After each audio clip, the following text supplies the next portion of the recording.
One of the best books that we have is the book of Hebrews. Within it, it contains an analog, a collection of wonderful, wonderful stories. Some people have come to term the book as the hero's acre of the Bible. The Bible begins off in the book of Hebrews by giving us the definition of faith, where it states to us in Hebrews chapter 1, verse 1, what is faith? Faith is the assurance of the things that we hope for, substance of the things that are not seen. Two words that are important right there.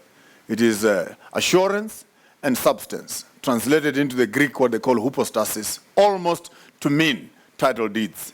Therefore, meaning clearly you can come to South Africa or go to London or Europe, buy yourself a house, they give you a piece of paper. When you have that piece of paper which has your name on it, which we call a title deed, it allows you and permits you to own a piece of property in another place. If you know how to read the scale of the map, you can almost calculate the size, the shape, and the square meterage of your house to furnish the curtains and everything else. Therefore, faith is the assurance of the things that we hope for. We have substance of the things that we cannot see, clearly telling us that faith gives us access into the things that God has in store for us. The Bible, therefore, is our hypostasis, is our title deed, gives us the clear measurements of what God has bestowed for us. And then in chapter 11, we find a collection of people who have gone ahead to utilize this title deed, to own some divine estate, to own property in the space of the invisible, to travel through faith into the lines and places unseen, to conquer devils and to shut up lions' mouth, to do things that are beyond the human power and human comparison. Why? Because faith gives you access into the things that human beings cannot reach. By faith, you can reach out your hand and even touch and shake hands with God in celestial places. It is this kind of faith that looks beyond the physical, throwing us therefore into the supernatural. When you come to chapter 11, it opens up by saying, therefore, by faith, we believe that the things that we hope for, we receive them. We have substance of the things that we cannot see. On the same line, then it says, so that the things that are, we can have faith that they're created from the things that are not. I like that part there. The things that are physical are created from the things that are not visible. The things that we can actually touch are created from the things that we can't touch. I mean, you look at me, you can see me from wherever you are. This, what you are seeing, is made out from the stuff that you cannot see. What am I talking about? You don't know where I'm coming from. You don't know my background. But the things that you can appreciate about me today were made up from the manure that you cannot see at all. God is capable of using rubbish to make things that are sustainable, so that the things that we can see, we can understand that they've come out from the things that are not seen. Therefore, from the chaos of our lives, God has formed the cosmos. From the rubbish of our lives, God has made substance. From the useless things of our lives, God has made substantial stuff that is useful for this world and the world to come. Therefore, by faith, we believe that the worlds were created by God. First aspect of faith. Faith allows you to look at God through the two types of creation. The creation that we have, that is the natural creation. The creation that we have, that is scriptural creation. Nature tells us the glory of the Lord, but still scripture tells us specific revelation of the glory of the Lord. So there are two types of revelation. General revelation. When you look outside, look at nature, it tells you somebody passed by here, and his name is Jehovah. If you doubt that, then open up the scripture.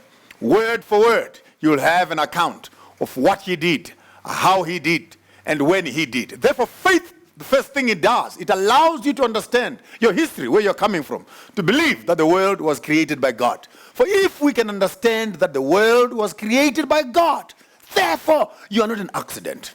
You are not here by mistake. God is not an absent landlord who has created this world, taken a tour into worlds unknown, and left us all by ourselves. He who created us has a purpose for us. He who made you has a vision for you. He who created this world has a purpose as to what we must achieve and accomplish in our lives. Therefore, the first creed of faith, according to Hebrews chapter 11, it is to believe that the world was created by God. For when you understand that, it puts everything else into perspectives. For everything that we see, even what people believe in and what people pray for, these are materials. These are metals. These are stones. These are wood. These are water. People worship all sorts of gods. Gods of thunder, gods of clouds, gods of fertility, and etc. But if you believe that the world was created by God, then the first problem is solved. For everything that this world can give and show us, we now understand it is not here by accident, by coincidence, but it is a sheer production of the masterpiece, the genius of the God we worship himself, Yahweh, the creator of all mankind. By faith, we believe that the world was created by God. And therefore, faith is the assurance. We have that assurance. Therefore, he who opens the Bible must believe first that what you are about to read and what you now about to understand is here by prescription of a personal God who walked, who thinks, who talks, who touched, who created, who made, who instructed. Therefore, to live our lives is to find that purpose of our original manufacturer. Every car has a designer. Every human being has a designer. Every food has a stamp. Every creature has a stamp. There's nothing that is on this earth which has been here by accident and peradventure. There is a creator behind every creation. There is a producer behind every product. There is a designer behind every design. There is an architect behind every building. And behind every human being that you see, there is a fingerprint of the originality of God upon that soul. By faith, we believe the world was created by God. I pray in your life as you live from day to day and you go through difficult times, shameful times, embarrassing times, things that you don't want to be spoken about. Remember this one thing you can remember, that the things that the world will see at the end are actually made up from the things that we don't have to see. Learn therefore to live with your difficult times.